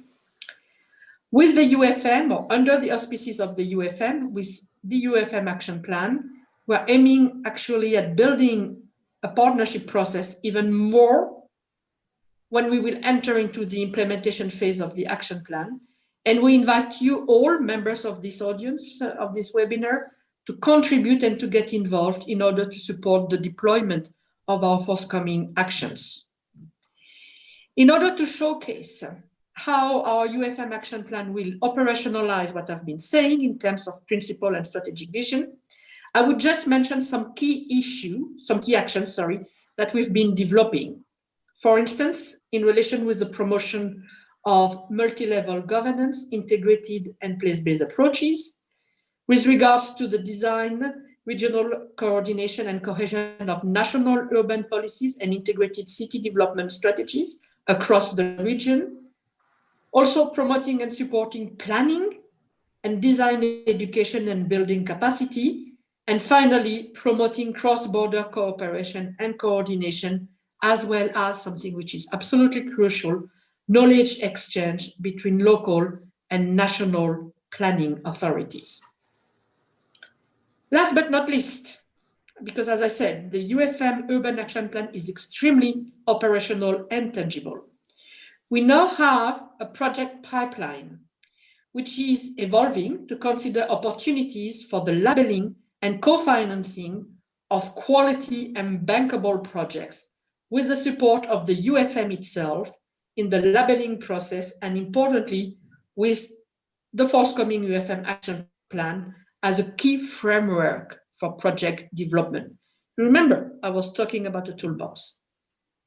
With all these measures, we sincerely hope to contribute to supporting cities in the Mediterranean area to respond to challenges both at the present moment and in the years to come, because our action plan will be evolving according to new challenges. And we are currently looking forward to working with as many as you as possible to actually successfully implement the UFM Strategic Action Plan. That is it when it comes to my second hat, Victoria. Thank you, Wallace. I will give now the floor perhaps for 1 minute just to we don't have time to do a second round questions to the panelists, I think, because otherwise we are not going to have time for the first reactions. So I will give just the floor to the previous panelists just to say to highlight one idea that they want us to retain, let's say, and that's it. So perhaps I will give the floor now to Karim because he is waiting to take a plane. Karim, yes, are you here? Okay. Yeah, I'm here. Can you hear me? Yes, if you can say something just in 1 minute. Of course, yeah. Thank you very much. Well, I would like to apologize for the noise around because I'm in the boarding area now. So I'm waiting to go to the plane. So sorry, it's maybe a bit noisy. Yeah, very quickly, I switch to French again. Donc, merci. Je voudrais revenir sur un point qui a été évoqué dans l'intervention liminaire, en fait, par notre collègue de l'AFD, qui est un point très, très important à savoir maintenant, dans le contexte sanitaire actuel, avec toutes les questions que ça pose en matière de ce qu'on appelle les gestes barrières, la distanciation physique, et tout ce qu'on entend maintenant depuis des mois. Est-ce que ça aurait un impact sur la façon de faire les villes dans le futur, ou est-ce que ça devrait aussi avoir un impact sur la façon même de développer, puisque il y a l'urbanisation future ou en cours, mais il y a aussi le développement urbain des ensembles, des territoires qui sont déjà urbanisés, et ça pose une vraie question. Alors, ce qui est intéressant, et d'ailleurs il a évoqué un point très très important, et d'ailleurs encore une fois, il y a toujours débat, et le débat est quelque part une source de richesse, mais il y a encore ce grand débat de savoir s'il faut revenir à un modèle de ville éclaté ou pas. Évidemment, beaucoup d'experts disent que ce serait une très mauvaise idée pour des questions d'environnement, de gaz à effet de serre, de transport, de connectivité, etc. Ce qui est intéressant, je vais juste donner un petit exemple, parce que nous travaillons actuellement sur ce qui s'est passé à Beyrouth. Comme vous le savez, le 4 août dernier, il y a une explosion très, très importante dans le port qui a ravagé les quartiers alentours. Ça avait un impact très important. Donc, l'UNESCO est positionné sur 2 volets. Je ne vais pas vous embêter avec les détails, mais sur l'éducation et la culture. Ce qui est extrêmement intéressant, si vous voulez, c'est que dans la réhabilitation des écoles, par exemple, ou dans les interventions sur les lieux d'expression de la culture qui ont été dévastés, se pose la question de l'introduction on pourrait appeler entre guillemets des normes Covid. Comme à l'époque, il y a eu la généralisation de normes en termes de sécurité d'incendie, en termes lorsqu'il y a eu tout le travail qui a été fait sur l'amiante, le désamiantage, tout ce travail de mise aux normes. En France, par exemple, il y a eu ce qu'on appelle la norme HQE, donc haute qualité environnementale. Toutes ces normes qui progressivement se sont mises en place. Il y a de toute façon, ça c'est certain, à un moment donné, il va falloir introduire une nouvelle norme. Alors pas forcément Covid, mais disons, pas ce Covid-19, mais en général, ce type de pandémie, en tant c'est le principe de la préparation au risque, hein, quelque chose qu'on voit dans les pays à forte activité sismique, où il peut y avoir des inondations, des catastrophes naturelles de divers types. Donc ça, c'est quelque chose d'important. Et je pense que, en tout cas pour nous, ce qui est important de l'UNESCO, c'est que la pratique urbaine est un phénomène culturel, c'est-à-dire la façon d'habiter, d'utiliser l'espace public, les liens sociaux, la façon dont on se retrouve ou pas, selon les pays, des 2 côtés, bien sûr, de la Méditerranée, mais y compris sur chaque rive, entre pays voisins. Il y a certaines pratiques sociales qui sont différentes, qui sont d'ordre culturel. Et effectivement, il est fort possible qu'on puisse s'attendre dans le futur à ce que des ajustements de ce point de vue-là soient faits. Et cela relève quand même justement de la pratique culturelle. Donc ça pourrait avoir aussi un impact assez important. Mais disons que ça fait partie des choses qu'il faudra prendre en compte. Voilà. Et on ne peut pas y échapper. Maintenant, comment on y répond, y compris en termes d'utilisation de l'espace. Actuellement, la grande crainte avec l'arrivée de l'automne, c'est qu'on ne pourra plus être dehors autant qu'on l'est actuellement. Donc, ça peut avoir un impact justement en termes de transmission par voie aérienne qui est beaucoup, beaucoup moins importante. Le risque est beaucoup moins important en espace extérieur qu'en espace intérieur. Et donc, voilà, comment travailler là-dessus? Comment dans les écoles, justement, est-ce qu'il faut revoir les systèmes de ventilation? Est-ce qu'il faut faire voilà, tout ce genre de choses. Voilà. Je vais m'arrêter là. Je vous remercie vraiment encore de l'invitation. C'était un vrai plaisir. Et voilà. À bientôt. Merci. Thank you, Karim. Go to the plane. I think they are calling for the boarding. Thank you. Thank you so much for being here in any case. So perhaps I will give now briefly the floor to Mayor Sfax in case he would like to add something briefly to what was said before. So do you want to take the floor or no need from your side? Si je peux quand même intervenir un peu pour dire que bon. Yeah, just to highlight. C'est bien de. Just to highlight one final idea. Est-ce que je peux parler? Oui. Je pense que c'est vraiment très intéressant d'évoquer ce problème aujourd'hui parce qu'effectivement, maintenant, il faut qu'on pense d'une manière très bien réfléchie au développement urbain futur des villes, tout en prenant en considération ce phénomène de résilience urbaine. Donc, il faut vraiment penser aux différents dangers qui pourraient notre développement urbain. Peut-être, je dis, maintenant, nous sommes obligés d'aller vers la densification urbaine, mais cette densification doit être contrôlée. Elle doit être contrôlée pour pouvoir assurer cette possibilité d'écarter la propagation, comme on le voit actuellement, d'une telle pandémie d'une manière assez forte. Donc, faut-il penser à un urbanisme dense, mais à la fois aéré pour permettre aux gens de ne plus d'être le plus abrités contre ce genre de contamination. Merci. Thank you so much. I will give now the floor to Bernard Valero. Then, just Bernard, if you can briefly highlight some of your ideas to close the session and move to the next part. Merci beaucoup, Victoria. Très rapidement, je voudrais faire 3 observations. La première, c'est pour rendre hommage au travail que vous avez fait à l'UPM et que vous continuez de faire sur le développement urbain durable et sur la construction de cette plateforme. Permettez-moi, depuis Marseille, de vous adresser mes félicitations et de partager avec vous le plaisir que nous avons eu à la VITEM de vous accompagner dans ce processus. Deuxième observation, je voudrais remercier d'abord et saluer ensuite l'intervention du maire de Sfax sur la nécessité d'une coopération entre toutes les villes de la Méditerranée sur le thème de la résilience. Cela me paraît absolument indispensable. Nous, ici à la VITEM, nous sommes un acteur également de cette coopération entre collectivités territoriales, quelle que soit leur dimension et leur nature en Méditerranée. Et ça nous semble absolument indispensable parce que c'est sur le terrain souvent que les solutions peuvent apparaître et être mises en œuvre, parce que nous avons tous à partager des bonnes pratiques, des solutions, et parce que aussi, je dois le confesser, au nord de la Méditerranée, nous avons beaucoup à apprendre de nos voisins du sud. Enfin, la troisième observation que je voudrais faire, c'est que évidemment, nous sommes mobilisés sur le Covid. Évidemment, nous sommes terrorisés par les statistiques qui peuvent montrer une augmentation du nombre de contaminations, de morts dans les hôpitaux, etc., etc. Mais n'oublions pas que derrière cette crise du Covid, il y en a une autre. Il y en a une autre qui, elle, n'a pas commencé au mois de janvier dernier. Elle a commencé depuis beaucoup plus longtemps. C'est la crise climatique et environnementale. Et la crise climatique et environnementale, à la différence du Covid, on n'aura certainement pas de vaccin pour l'arrêter. Le confinement ne servira à rien.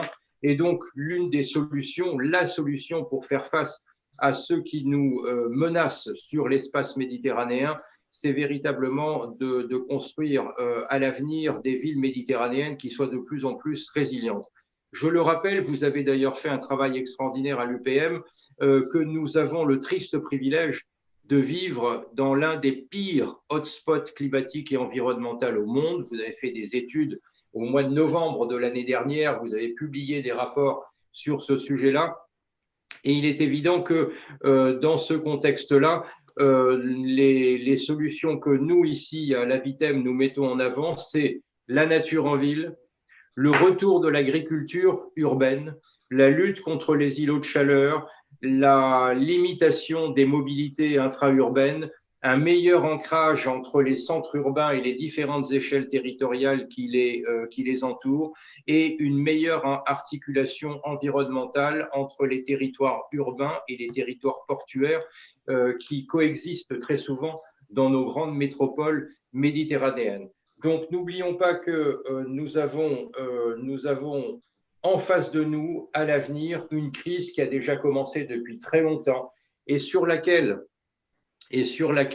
la fermeture des frontières ne servira à rien et vis-à-vis de laquelle nous sommes tous dans une situation de dramatique égalité, qu'on soit au nord ou au sud de la Méditerranée. Et donc, et j'en reviens au point de départ, et je terminerai par là, la coopération internationale, la coopération entre Méditerranéens, entre États de la Méditerranée, mais aussi entre collectivités, entre villes et territoires de la Méditerranée est absolument indispensable.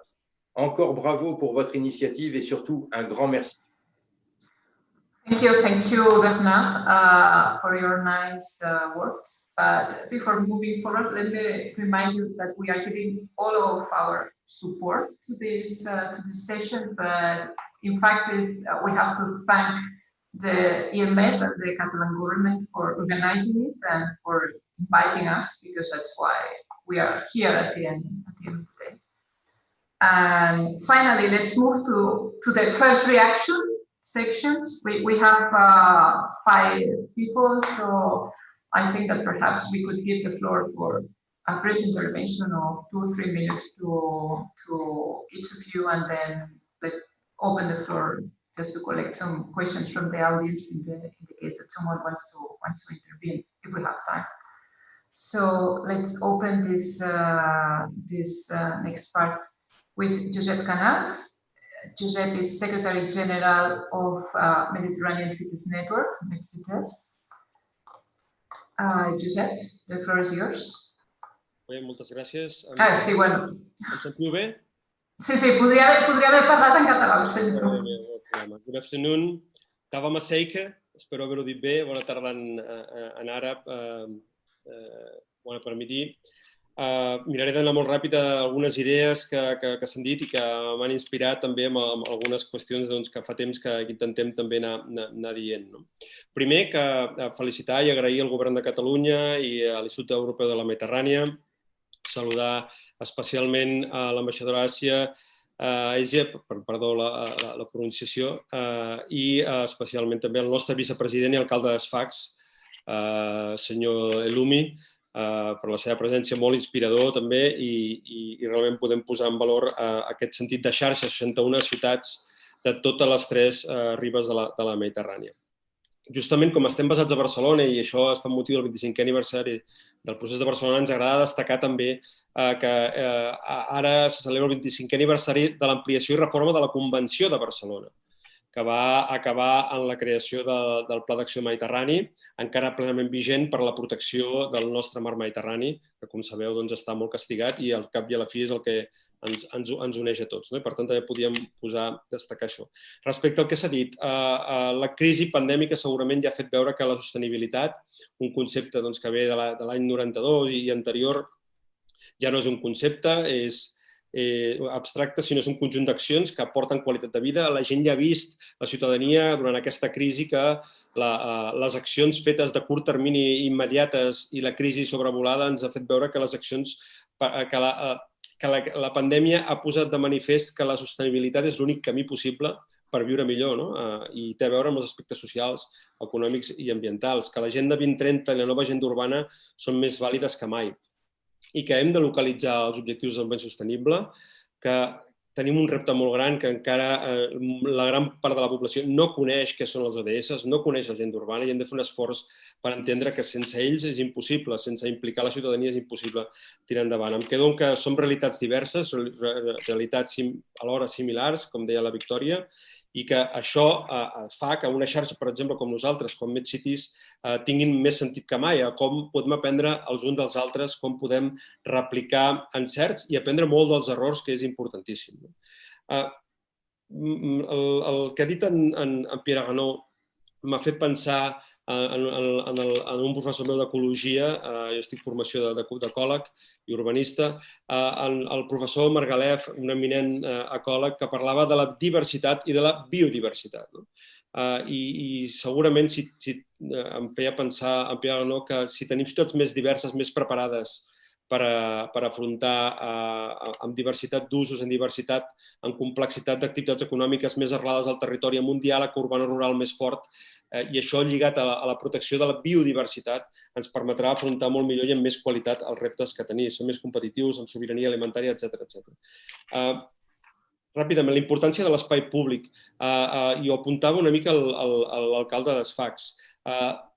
Hem explicat sovint que l'urbanisme mediterrani compacte és un model que té moltes bondats per la seva cohesió social, per la seva menor impacte ambiental. És important que aquesta crisi no ens porti a models més dispersos, jo ho dic com a exalcalde d'un municipi amb massa dispersió urbanística, i no confondre compacitat amb densitat. Crec que hem de reforçar idees de ciutat compacta, mediterrània, però no necessàriament denses. Hem d'introduir el verd a les ciutats, hem d'introduir la natura, hem de fer ciutats més vivibles i per això l'espai públic, democratitzar l'espai públic, treballar l'espai públic, ens ha de permetre fer ciutats més habitables, més preparades per a aquestes crisis que ens venen. No podem segurament igualar-nos pels habitatges, però sí que podem treballar molt sobre l'espai públic, que és el de tots. I aquest diàleg sobre l'urbanisme compacte i dispers que m'ha fet aflorar també l'alcalde d'Esfax, em sembla que és interessant perquè tinguem sobre la taula aquestes idees. Reforçar i celebrar el Pacte Verd Europeu, que comentava la senyora Gulen, les solucions basades en la natura, aquesta planificació integral estratègica que des de MedCities estem tirant molt endavant, per exemple, a través del pla estratègic en els 4 anys futurs de la ciutat de Tunis, amb finançament d'Europaid.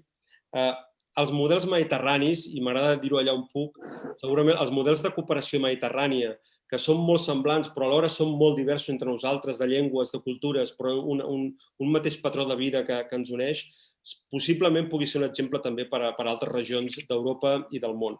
I em penso que això també és una idea que surt d'aquesta conversa.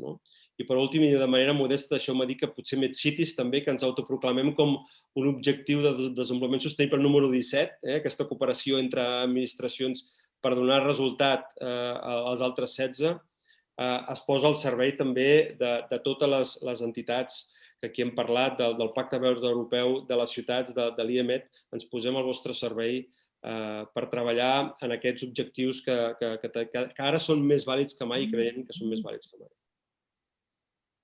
Moltes gràcies, Josep, i confio. Espero que treballem plegats més a partir d'ara. I will give now the floor briefly to Ahmed El-Saidi, Vice President for Cooperation in the region of Souss Massa in Morocco, and he is also here in his capacity of representative of the United Regions Organization, the Forum of Regional Governments and Global Associations of Regions, or FOGA. Mr. El-Saidi?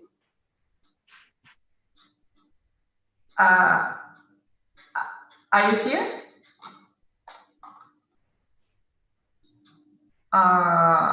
I cannot see him connected. Well, let's move on to the next. Passem al següent, que és l'Òscar Oliver, i si veiem que està connectat després li puc. Bé, moltes gràcies, Victòria.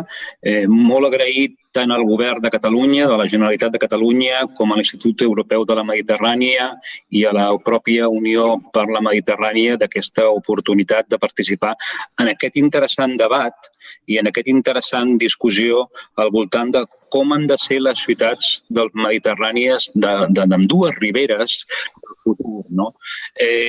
Nosaltres, permeteu-me que doni un punt de vista una miqueta complementari del que s'ha dit fins ara, perquè s'han tocat molts temes.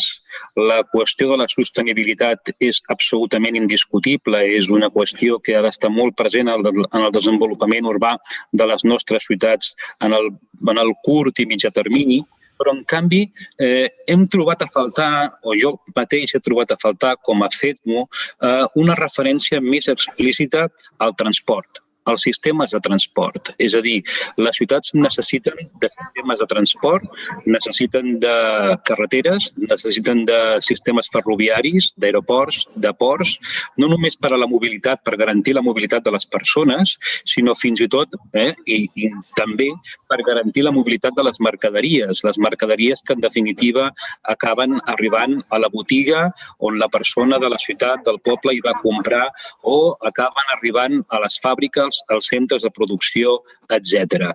Per tant, mobilitat de persones i mercaderies. Mobilitat de persones i mercaderies que ha de ser sostenible. Nosaltres, el FEDMO, que també és una institució amb molta trajectòria, que fou creada l'any 1985 sota els auspicis de Nacions Unides, hem vingut fent un treball a través d'una organització informal que es diu GTMO 5+5, que és el grup de ministres de transport de la Mediterrània Occidental i que plega 5 països al nord i 5 països al sud. Hem vingut fent, com deia, un treball de definició de com han d'ésser les xarxes de transport del Magreb, dels països del sud, concretament dels 5 països del sud, des de Mauritània fins a Líbia, passant pel Marroc, Algèria i Tunísia. Bé, ens agrada parlar, perquè sempre ho hem dit així, de que existeix un corredor de prosperitat econòmica i social que en diem el corredor multimodal transmagribí.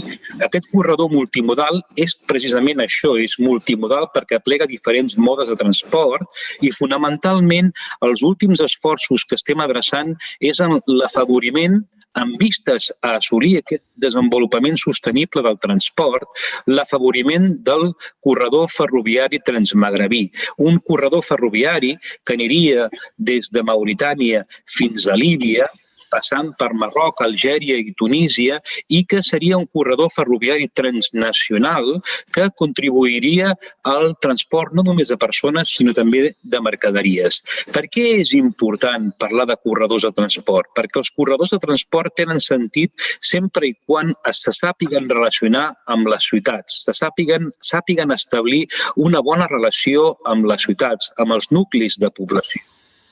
Precisament en aquest sentit, i no voldria estendre'm massa més, aquest corredor ferroviari transmagrebí que volem impulsar des del CEDMO, que volem impulsar des del GTMO, des d'aquest grup de ministres de transport, és un corredor que té per objectiu vincular les estacions ferroviàries, objecte del propi corredor ferroviari, amb les pròpies ciutats. De quina manera un mode de transport no contaminant com és el ferroviari pot contribuir a través de les estacions al desenvolupament dels nuclis urbans, al desenvolupament de les ciutats, en definitiva, al desenvolupament urbà. Bé, aquesta és una experiència molt concreta, molt específica, que he volgut posar sobre la taula per il·lustrar que el desenvolupament de les ciutats també ha d'anar, de les ciutats mediterrànies, ben entès, també ha d'anar de la mà del desenvolupament de les polítiques de transport. Moltes gràcies. Moltes gràcies. Només recalcar que una de les coses que tenim previstes també és treballar això mateix que has pensat tu, en la relació entre les estacions de tren i la ciutat i el port i la ciutat, que és una cosa que esperem poder fer, que anem a la nostra part, per dir-ho d'alguna manera. I will give now the floor to Mr. Mehmet Duman. He is Secretary General of the Middle East and West Asia section of UCLG. UCLG is United Cities and Local Government. It's a network of cities. Mr. Duman, the floor is yours.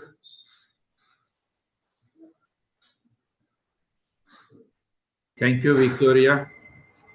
Dear colleagues and distinguished attendees, as I begin my words, I would like to thank the speakers for the fruitful discussion. I think it's particularly meaningful that we mark the first quarter century of the Barcelona process amid a pandemic. More than ever, we need cooperation and solidarity between our countries so that we can achieve together SDG 11, making cities inclusive, safe, resilient, and sustainable. The Middle East and West Asia is the region where also many Mediterranean countries are located, and it is highly urbanized with 67% of its population living in the cities. Our region's 2.6% annual urban population growth rate is well above the world average. Furthermore, waves of migration and displacements create an additional burden on cities.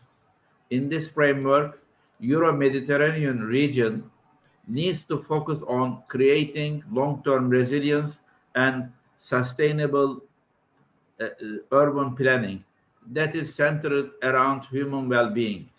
During this pandemic, we realized that the value of the Mediterranean-style architecture, spacious living areas with terraces and balconies, were proved to be extremely desirable during a period when we were confined to our homes. Such housing elements help ease the negative psychological effects of the lockdowns.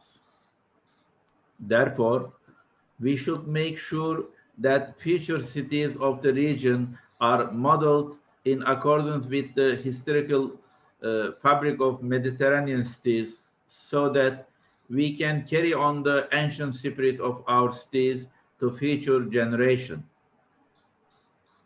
Regarding the strategy we need to follow and the role of governance, I believe there is a crucial role to play for local governments to achieve post-COVID resilience and sustainability. As the closest level of government to the local communities, local governments have the potential to involve the local communities in the anti-coronavirus measures. Local governments can ensure disaster risk reduction by utilizing the local knowledge and creating effective action plans based on local context. They should take the lead to redesign our spaces in the face of growing urban density, to climate emergency, and to create accessible and greener urban textures. To achieve this, there surely needs to be a strong collaboration between local governments, national governments, community-based organizations, and NGOs. To conclude, I would like to thank the organizers of this special event for their kind invitation. I hope that we will all learn from this global crisis and make our cities more livable and resilient, reflecting our common Mediterranean identity. Thank you very much. Thank you, Mr. Duman. I give the floor now to Han Abdullah, research fellow at the CIDOB, Barcelona Center for International Affairs. Hello, thank you, Victoria. Hi. Hi, I'm Hannah Abdullah. I'm a research fellow with the CIDOB's Global Cities program. It's a pleasure to take part in this debate, and thank you for the very inspiring issues and questions that the previous speakers have put on the table. And in my response, I'd like to focus very briefly on two issues that I find particularly interesting and that we've also worked on at CIDOB. And the first is the tension between social distancing and urban density, and the second, that of the need for multi-level governance and strengthening local authorities. So various speakers have already addressed the issue of social distancing and how this appears to be, for some critics, in tension with urban density. But so far, as we all know, there's no concrete data to support this claim. And we also know that compact urban development is not an option to abandon this paradigm, because we really depend on compact urban planning for achieving the SDGs and for also tackling climate change. So the solution and at the same time challenge that we're really left with is adapting compact urban structures to social distancing. And for the Mediterranean, this is particularly relevant because one characteristic I think that unites most Mediterranean cities is really their density. And during the pandemic, during the first outbreak of the pandemic, we saw various measures being introduced to adapt dense urban structures to the need for social distancing. And we saw new bike lanes being created, widening of pavements, the pedestrianization of entire neighborhoods, etc. And what's interesting, I think, about these measures is that they support social distancing, but they are also very much in alignment with the green city planning. And I think it's really this path, this combination of addressing the impact of the pandemic, but also opting for a green recovery that we need to follow, and not only in our immediate response to the pandemic, but also in responding to the longer term socioeconomic impacts. And the Green Deal has been mentioned a couple of times already, and I think the Green Deal really offers some opportunities to pursue this path. And what is interesting for me about the Green Deal is that it has a Green Deal diplomacy built into it, and that the Commission also plans to emphasize support for the neighborhood and also partnering with Mediterranean countries on various environmental, energy and climate programs. But I think what we need to watch out for here, and where lobbying and awareness raising is necessary, is that these programs have an urban dimension, and that multi-level governance and the collaboration with local governments is really assured. And I think the UFM, but also city networks, have a role to play in this awareness raising and lobbying. And this brings me to my second point, and I'll be very brief.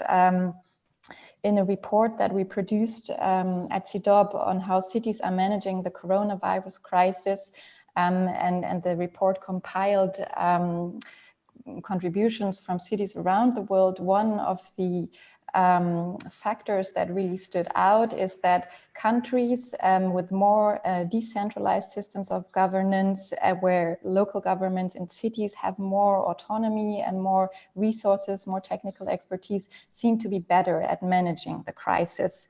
And I think this is something that we need to bear in mind when talking about big new programs like the Green Deal, or also the UFM's action plan, urban action plan, that there's really a need to engage local governments and to support decentralization. Thank you. Thank you, Hannah, so much. I think that it's almost 5, and I would say that we don't have time to open the floor. And in case you cannot see any question in the chat, so I would say that it's better if I directly give the floor to Ambassador Asia to conclude the meeting and make some final remarks. Thank you very much, Victoria. Good afternoon, everyone. First, I would like to thank the Catalan government and the IEMED for organizing this event on the occasion of the 21st anniversary of the Barcelona Process. Well, it was a very interesting discussion for me, and it's also very timely, in the sense that we are experiencing a raging pandemic still.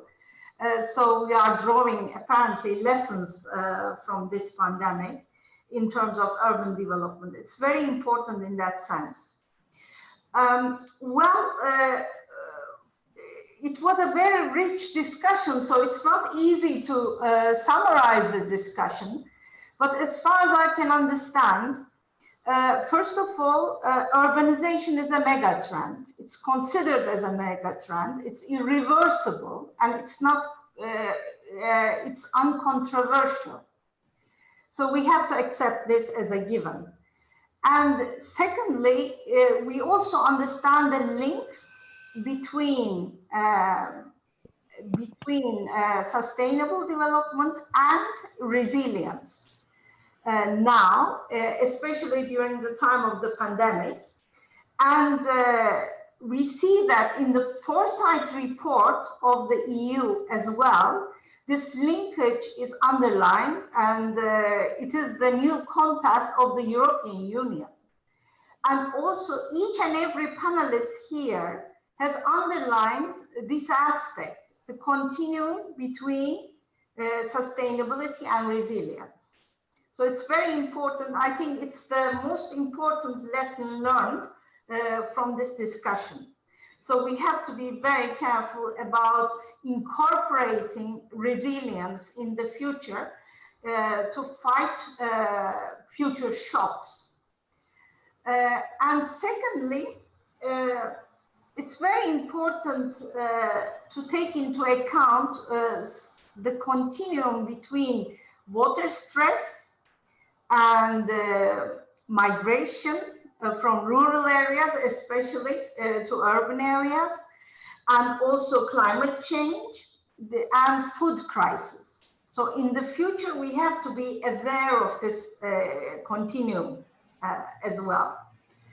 And another issue is in the future, we have to be careful about strategic planning, both at local level, regional level, national level, and also sub-regional level regional intergovernmental level. So it's very important. This continuum is also very important. So they all have to be in harmony. They have to complement one another, and they have to work together. So this is one of the lessons of the discussion as well, as far as I can go. What do we have as guidance and direction? First of all, we have this foresight report of the EU. We have the European Green Deal, and underneath we have the action plan for circular economy. And also we have the new Leipzig Charter, which is in the pipeline. So from the EU side, we have all these guidance and direction. From the UFM side, we have developed this strategic action plan for the next 2 decades, which is very important. We have a housing action plan. We are also working on a port city region action plan, which brings me to the continuum between transport and urban development. It's also very important for the Mediterranean.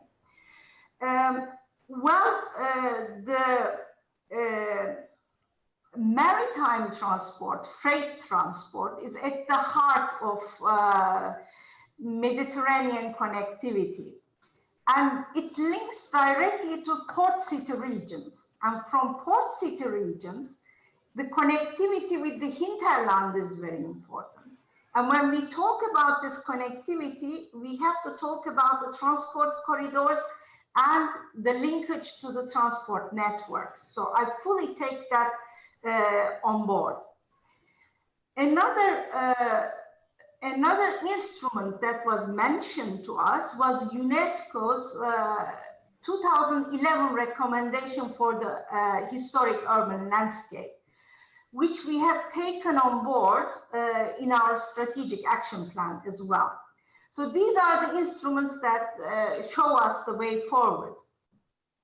But on the other hand, we have to be aware of several other megatrends. For example, one was mentioned that in the future we will use the urban centers as production centers, and they can be green production centers with renewable energy. So this is also very important. And we know that now there is an alignment of global supply chains. So the Mediterranean is ready to receive the relocation of the global supply chains as well in the region. But the Mediterranean cities can do it towards the direction of green production with due respect to nature, biodiversity, and also in view of the lessons learned of COVID-19, and also taking into account the impending climate change in the region, or climate emergency in the region. So this is what I have taken from this discussion in short. So I will stop here. Thank you very much for this opportunity. And I would like to call upon you to each and every participant also to take into account the operational implementation of our strategic action plan in the future. We look forward to cooperating with all of the NGOs as well as government, both at local level and national level. Thank you so much. Okay, so I think that with these words of Ambassador Asia, we can conclude the meeting. Thank you so much to all of you for your participation, and we hope to see you soon. Thank you very much. Muchas gracias. Muchas gracias. Thank you very much. Bye bye. Merci beaucoup. Au revoir. Au revoir à tous. Au revoir à tous. Merci, au revoir. Au revoir, merci beaucoup Victoria, superbe organisation. Merci. Très bon meeting. Gracias UPM, gracias Victoria. Merci. Merci. Josep, gràcies. Josep Ferrer, gràcies. Merci a vosaltres. Que vagi bé. Thank you. Bravo. Goodbye. Bravo. Bye-bye. Bye-bye.